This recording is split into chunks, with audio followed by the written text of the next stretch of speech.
আসসালামু আলাইকুম সবাইকে। অপবাদের আড়ালে প্রেম গল্পের 29 নম্বর পার্ট। তো বেশি কথা না বলে চলুন গল্প শুরু করা যাক। অনিরূপ ভাই আসলেই তোমার প্রেমে পাগল হয়ে গেছে।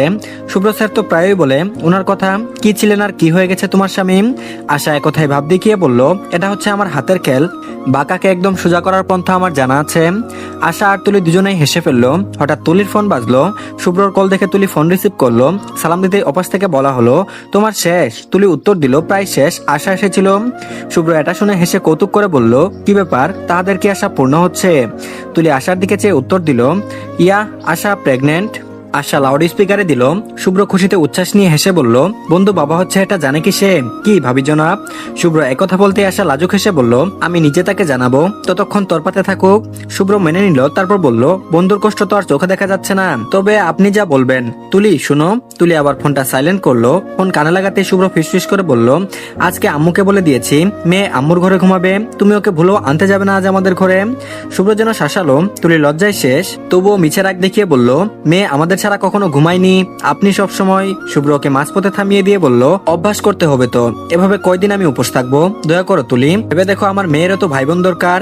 ভাই বোন? তুলির নিজেরও তো ইচ্ছা আবারও মা হবে, কিন্তু শুভ্রকে সেটা বুঝতে না দিয়ে তুলি লজ্জা পেয়ে বলল, উহু, আমি আমার মেয়েকে নিয়েই পূর্ণ। শুভ্র তাড়াহুড়া দেখিয়ে বলল, আমিও পূর্ণ, তবে আমাদের একটা ছেলেও দরকার, যেন আমাদের ঝগড়া হলে আমাদের দুজনের পক্ষই ভারী থাকে। তুলি হাসে, মানুষটা এত উন্মাদ কেন? কই যাবে তুলি একে নিয়ে? শুভ্র আবারও ফিসফিস করে বলল, মনে থাকে যেন আজকে রাত আমাদের দুজনের হবে শুধু। তুলি লাজুক হাসলো, এসে কথা ঘুরিয়ে বলল, আমাকে নিতে আসবেন আপনি? আমার প্রায় পেশেন্ট শেষের দিকে। শুভ্র ঘড়ি দেখে নিয়ে অবাক হয়ে বলল, ও গড, আজকে তো তাড়াতাড়ি শেষ, রাতটা দীর্ঘ পাবো মনে হচ্ছে। I am coming, wait for me. Tuli হাসে, লজ্জা পেয়ে নিচু গলায় বলল, আসুন। কল কাটলো। তুলি রিপোর্ট দেখছে, তার চোখে মুখে লাজুকতা। আশা ওকে বাঁকা চোখে দেখতেই আছে। তুলি হচ্ছে নিজের মুখে রক্তিম ভাব সরাতে পারছে না এক ফোঁটাও। আশা এবার টিপ্পনি কেটে বলল, বাহ, শুভ্র ভাই কল কাটার পর থেকে তার বউয়ের মুখ থেকে হাসি সরছে না এখন। কি বললেন আপনার জামাই? তুলি কি বলবে, নিজেও কম যায় নাকি? টিপ্পনি কেটে বলল, আজকে রাতে আপনাদের মুখ থেকেও হাসি সরবে না, সেসব কথা তুলবো এখন? আশা হাসে, লজ্জিত ভঙ্গিতে শাড়ির আঁচল ঠিক করে মুখ অন্য পাশে ঘুরিয়ে ফেলে। তুলি সেটা দেখে শব্দ করে হেসে উঠল। আর এদিকে এক্স রে রিপোর্ট হাতে ধ্রুব রাস্তার কিনারা ধরে হাঁটছে। পাশেই অদিতি ভীতু ভঙ্গিতে হাঁটতে হাঁটতে ধ্রুবকে দেখছে। হসপিটাল থেকে বের হওয়ার পর থেকে ধ্রুব ভীষণ নীরব হয়ে আছে, এখন অব্দি একটা কথাও বলেনি। অদিতি ধ্রুবর এসব নীরবতা একটুও সহ্য হয় না। এক পর্যায়ে অতিষ্ঠ হয়ে অদিতি ধ্রুবর দুহাতে পেটানো বাম হাতটা ধরে ফেললো। ধ্রুব পা থামালো, কিন্তু পেছনে ফিরে অদিতিকে দেখলো না একবারের জন্য। অদিতি ভাঙ্গা গলায় ডাকলো, ধ্রুব এদিকে তাকান না। ধ্রুব তাকালো না। অদিতি আবার আরো শক্ত ভঙ্গিতে টেনে ধরলো ধ্রুবর হুডির হাতা। এবার ফিরে তাকালো ধ্রুব, স্বাভাবিক ভঙ্গিতে অদিতিকে দেখতে থাকলো। অদিতি ওই চোখে চোখ রেখে চোখ নামিয়ে মিনমিন করে বলল, সরি, এটা লুকানোর জন্য, আমি চাইছিলাম না আপনি অযথা এসব জানেন, তাছাড়া আমি তো এখন ফাইন আছি, এই দেখুন পাও নাড়াতে পারছি। বলেই পা নাড়িয়ে দেখাতে গেলে অদিতি পরপর ওই চোখ মুখ কুচকে ব্যথায় ঠোঁট চেপে ধরলো।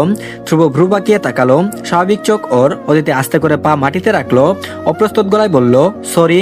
এই আবার সরি? ধ্রুব এবার বিরক্ত হয়ে বলল, আমি তোমার বয়ফ্রেন্ড হতে পারি অদিতি, কিন্তু বিয়ে করা ছাড়া কি আমি তোমার ব্যাপারে কিছুই জানতে পারি না? আমার সেই রাইট নেই। তোমার পা ভালো না, ডক্টর জয় নিজে আমাকে ডেকে বলেছে, তোমার প্রপার ট্রিটমেন্ট দরকার পায়ের। এত ইম্পর্টেন্ট কথা তুমি লুকাও কিভাবে আমার থেকে? আনবিলিভেবল।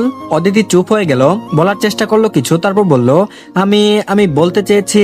হঠাৎ অদিতির কথার মাঝখানে ওদের পাশ থেকে একটা মেয়ে পাশ কেটে চলে গেল। অদিতি পেছন ফিরে ওই মেয়ের দিকে তাকালো। পেছন পেছন আরেকটা ছেলে বড় বড় পা ফেলে এগুচ্ছে। ছেলেটার চোখে রাগ আর জেদ। অদিতি হা হয়ে দেখতে থাকলো ছেলে মেয়ে দুটোকে। সাইড গিয়ে সর্দারি হৈমির হাত পেছন থেকে টেনে ধরলো।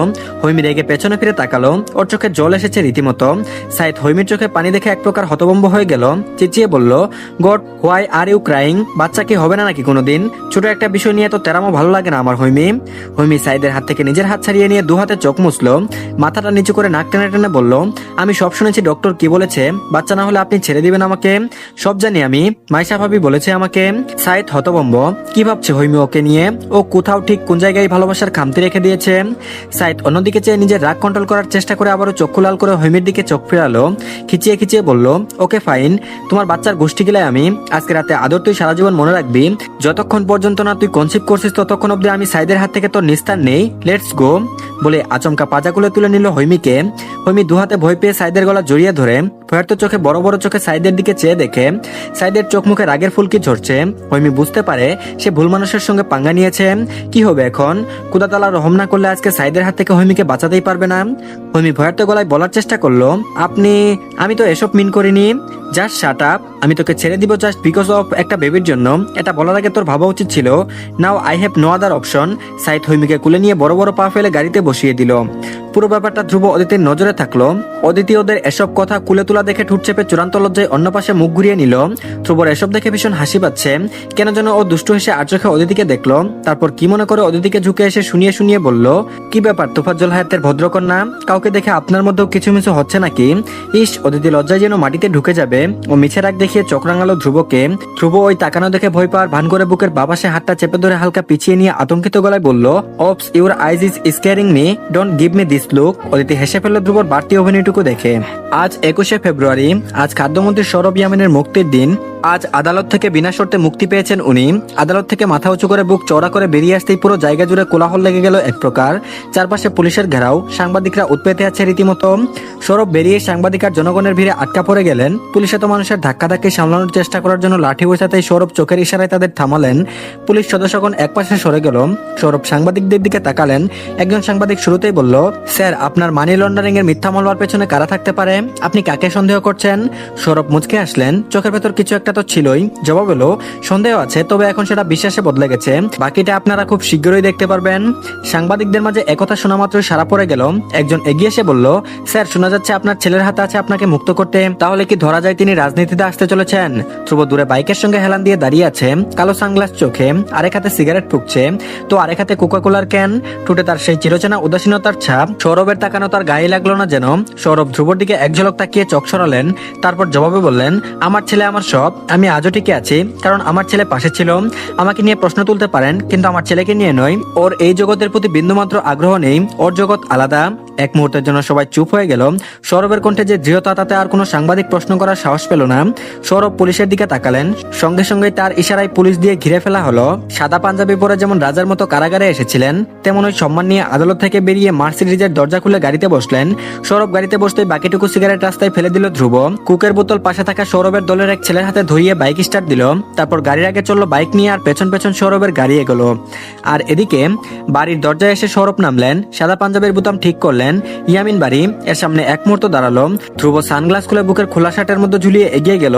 সৌরভের পাশে দাঁড়ালো গম্ভীর মুখে। মুখে কোনো ভাবান্তর নেই, যেন সবকিছুই তার কাছে নিতান্তই স্বাভাবিক। তারপর বাপ ছেলে একসঙ্গে ঢুকলো সদর দরজা দিয়ে। ড্রয়িং রুমে ঢুকতেই সৌরভের শুরুতেই চোখ গেল তৃণার দিকে। তৃণা সোফায় বসে আছে, চোখে মুখে ক্লান্তি আর অভিমান। সৌরভ ধীর পায়ে এগিয়ে গেলেন। তৃণা উঠে সৌরভের দিকে চেয়ে উঠে দাঁড়ালো। ওর চোখে জল। সৌরভ তৃণার পাশে দাঁড়াতেই তৃণা ওনার দিকে এক দৃষ্টিতে তাকিয়ে শান্ত গলায় বলল, শান্তি আপনি এখন? রাজনীতি আপনাকে অনেক কিছু দিয়েছে না?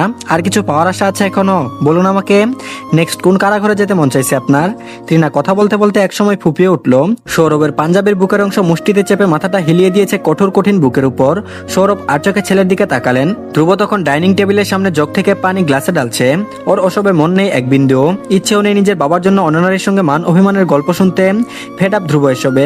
সৌরভের ইচ্ছে করছিল তৃণাকে বুকের ভেতর শক্ত করে চেপে ধরতে, কিন্তু সে অধিকার কি আর তার আছে? তিনি তৃণার মাথায় হাত রেখে আবারও ধ্রুবর দিকে তাকালেন। ধ্রুব তখন শীষ বাজাতে বাজাতে নির্বিকার মুখে সিঁড়ি বেয়ে উপরে উঠে যাচ্ছে।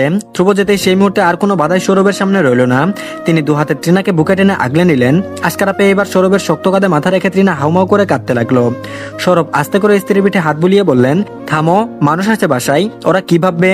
তৃণা বুকের পাঞ্জাবি মুঠো করে ধরে অশ্রুভেজা চোখ তুলে সৌরভের দিকে তাকালো। নাক টেনে সমস্ত রাগ ঝেড়ে বলল, আমি চাইনি আমার জীবন এভাবে কাটুক। আমি চাইনি আপনি আমার সংসারে থেকেও না থাকুন। আপনি আপনার ছেলেকে ভালোবাসেন, আমি মানি সেটা, বিশ্বাস করুন। আমি অমন সিনেমার মতো সৎমা কোনোদিনও হতে চাইনি, কিন্তু আমি কি মানুষ নই? আমার কি ইচ্ছা হয় না একটা স্বাভাবিক দাম্পত্য জীবনের? মাঝে মাঝে আফসোস হয়, কেন আমি আপনার আগে বউ হলাম না? কেন আপনি শুরুতে আমাকে বিয়ে করলেন না? কেন কেন সৌরভ, কেন? সৌরভ চুপচাপ শুনলেন সবটুকু। একটুও বিরক্তি নেই, নেই কোনো নিজের ব্যক্তিগত অভিযোগ আর চাওয়া। শুধু তৃণার মাথায় হাত রেখে বললেন, তোমাকে আমি এ বাড়িতে আনবো, কটা দিন অপেক্ষা করো। ধ্রুব হয়তো একদিন আমাকে বুঝবে, সেদিন আসছে সামনে। আর এদিকে গোসল শেষ করলো ধ্রুব। আজ প্রায় 2 দিন পর গায়ে একটু পানি ঢাললো। সারাদিন ডিউটোরেন্ট দিয়ে চলা ধ্রুবকে আজ বাধ্য হয়ে গোসল করতেই হলো, কারণ একরুখা মেয়ে আছে ওর জীবনে, যে ধ্রুবকে একদিন গোসল না করলে, একদিন খাওয়ার অনিয়ম করলে চোখ রাঙায়। ধ্রুব টি শার্টটা হাতে নিয়ে উদুম গায়ে আয়নার সামনে অনেকক্ষণ দাঁড়িয়ে রইলো। একে বেঁকে নিজেকে দেখতে লাগলো আয়নায়। হঠাৎ খালি বুকের পাশটায় আঙুল চেপে ধরে আয়নায় ভ্রু বাঁকিয়ে চেয়ে হালকা হাসলো। তারপর বলল, ইচ্ছে করছে নিজের এই অবস্থাতে তোমাকে জাস্ট চেপে ধরতে। কবে বউ হবে আমার আল্লাহ জানে। I am be so much desperate Mrs Dhruv. বলে দীর্ঘশ্বাস ফেললো ধ্রুব। বিয়ে? এই জীবনে বোধহয় ওর কপালে বিয়ে টিয়ে আর লেখা নেই। ধ্রুব টি শার্টটা পরে নিল। তারপর এক লাফে বিছানায় বালিশের উপর উদুম হয়ে শুয়ে পড়লো। বালিশে মুখ চেপে এক হাতে বিছানায় শুয়ে শুয়ে ডায়াল করলো অদিতির নাম্বার। রিসিভ হচ্ছে না। একবার দুবার তাও না। ধ্রুব এবার টেক্সট পাঠালো, হাই রিসিভ দ্য কল। আবার অপেক্ষা, কোনো রিপ্লাই নেই। ধ্রুব এবার সত্যি সত্যি বিরক্ত হলো। বালিশে মুখ চেপে ফোনটা বিছানায় ছুঁড়ে ফেললো। 2 দিন ধরে একটু কথা হয়নি অদিতির সঙ্গে, অথচ আজ যখন সে নিজে ফোন করলো তখন এই মেয়েটি কলই ধরলো না। এই চুপচাপ অবস্থা, এই নীরবতা বিয়ের আগেই। না জানি এই মেয়েকে বিয়ে করলে ধ্রুবকে কতটা পড়তে হয়। ওহ গড, ধ্রুবর ভাবতেই ভয় লাগছে। অশান্তি হচ্ছে ভীষণ। অদিতির সঙ্গে কথা বলাটা দরকার। ধ্রুব বালিশ থেকে মাথা তুলে উঠে বসলো। কিছুক্ষণ চুপচাপ বসে থাকার পর ধ্রুব আবারও ফোনটা হাতে তুলে নিল। শেষবারের মতো তর্জনী দিয়ে স্ক্রিনে সোয়াইপ করলো। তখন ওই ফোনের স্ক্রিনে এক চমকালো মেসেজ, ধ্রুবস এনামোরোডা ইজ কলিং। ধ্রুব যেন চমকে গেল। এই মেয়েটাকে সে একটা ধমক দিবে। ধ্রুব কোন রকম নিজের খুব চেপে রেখে কল রিসিভ করলো। তারপর বলল, হেই, কল করার সময় ফাইনালি তোমার হলো। প্রাইম মিনিস্টার হওয়া উচিত তোমার। এত বিজি। বরাবরের মতো এবারও সালাম এলো না, বরং পরিচিত নয়, বরং আরো ছোট একটি কণ্ঠস্বর ভেসে এলো অপাশ থেকে। তারপর বলল, দুলা ভাই, আমি ইফাস। ধ্রুব এই নাম শোনা মাত্র এক মুহূর্তে সোজা হয়ে বসলো। ভ্রু কুচকে গেল তার। তারপর বলল, ইফাস। ইফাস ভয়ে ভয়ে হঠাৎ কোনো আনুষঙ্গিক আলাপে না গিয়ে বলে উঠলো, দুলা ভাই, আপুর আর্থ হয়ে যাবে আগামীকাল। আপু কাঁদে। ধ্রুবর শরীর যেন মুহূর্তের মধ্যে অবশ্য হয়ে গেল। মনে হলো মুহূর্তের মধ্যে পৃথিবী হঠাৎ করে থমকে গেল। মাথার ভেতর একের পর এক বিশাল বিস্ফোরণের মতো শব্দ হচ্ছিল। তার শরীর যেন এই খবরটা এক মুহূর্ত গ্রহণ করতে পারছিল না। সে দ্রুত উঠে দাঁড়ালো। ঠোঁটে ঠোঁট রেখে অস্তের গলায় বলল, আগ কিসের আগ? ইফাত জবাব দিল আরো নিচু গলায়। তারপর বলল, আপুর বিয়ে ঠিক হয়ে গেছে, কালকে আগ হবে। ধ্রুবর মেরুদণ্ড বরফের মতো ঠান্ডা হয়ে গেল। তার চোখ ঝাপসা হয়ে আসছিল, যেন সমস্ত পৃথিবী এক মুহূর্তের জন্য থেমে গেল। আর সে শুধু শুনছিল দুনিয়ার সবচেয়ে বিরক্তিকর শব্দ, আগ। কিন্তু কিন্তু অদিতি বাড়ি গেছে কখন? ওর সঙ্গে তো পরশু কথা হয়েছে। তখন তো কিছুই বললো না। পরশু? ওহ গড। ধ্রুব মাথার চুল মুষ্টি করে চেপে ধরলো। পরশু কথা হয়েছে? গতকালকে তো অদিতির কল এসেছিল। মামলার কাজে এত ব্যস্ত ছিল ধ্রুব কল রিসিভ করতেই পারেনি। Shit shit shit. ধ্রুব ব্যস্ত গলায় বলল, তোমার আপু কোথায়? ও ঠিক আছে, বিয়েতেও রাজি। ইফাত জবাব দিল, না দুলা ভাই, আপু রাজি না, কাছে শুধু। আব্বু ওকে জোর করেই বিয়ে দিচ্ছে। ধ্রুবর নিঃশ্বাস ভারী হয়ে গেল, যেন তার শিরায় শিরায় আগুন ঢেলে দেওয়া হয়েছে। তার মনে একটাই প্রশ্ন, অদিতি কি ওর কথা তোফাজ্জল হায়াতকে একবারের জন্য বলেনি? পর মুহূর্তে ধ্রুবর মনে পড়ে, বলার কথা আসছে কোথা থেকে। ধ্রুব ওকে প্রপোজ করার সময় বলেছে, যা করার ও করবে, অদিতি শুধু ভালোবাসবে ব্যাস। ধ্রুব নিজেকে সামলে বলল, তোমার আপুর কাছে ফোনটা দাও। ইফাস ভয় পেয়ে গেল। তারপর বলল, পারবো না দুলা ভাই, আব্বু নিষেধ করেছে। ধ্রুব দাঁত দিয়ে ঠুট কামড়ে কিছু একটা ভাবলো। তারপর বলল, ইফাস শোনো বাচ্চা, আমি এক্ষুনি আসছি। তুমি তোমার আপুকে একা রেখো না, যা কিছু হোক ওকে একদম একা রেখো না। আমি সব ঠিক করে দেবো, ওকে বেবি। ইফাস মাথা নাড়ালো। ধ্রুব ফোন রেখে দিল। তারপর এক মুহূর্ত সময় নষ্ট না করে দরজা খুলে নিচে নেমে গেল। নিচে এসে সৌরভ ইয়ামিনের সামনে দাঁড়িয়ে এক প্রকার হাঁপাতে লাগলো। সৌরভ টিভির সাউন্ড বাড়িয়ে অবাক হয়ে হাঁপাতে থাকা ছেলের দিকে তাকালেন। তারপর বললেন, কি ব্যাপার, কি হয়েছে তোমার? টিভির খবরের সাউন্ড ডাইরেক্ট কানে এসে লাগছিল। ধ্রুব রেগে সোফার উপর থেকে রিমোট নিয়ে ঠাস করে টিভি বন্ধ করে দিল। রেগে বলল, তুমি এখানে দেশের নিউজ দেখছো আর ওদিকে আমার দিন দুনিয়া ভেসে যাচ্ছে। খবর আছে তোমার? এক্ষুনি, আমি জাস্ট এক্ষুনি অদিতির বাড়ি যাব। তুমি আমার সঙ্গে যাবে আর বিয়ের কথা ফাইনাল করবে। Is that clear? তো ধন্যবাদ সবাইকে। এই পার্টটি এই পর্যন্তই। পরবর্তী পার্টও দিয়ে দেওয়া হয়েছে, সবাই দেখে নেবেন। আর তার আগে সবাই চ্যানেলটিকে সাবস্ক্রাইব করে দিন আর ভিডিওতে একটা লাইক দিন। ভালো থাকবেন সবাই, আল্লাহ হাফেজ।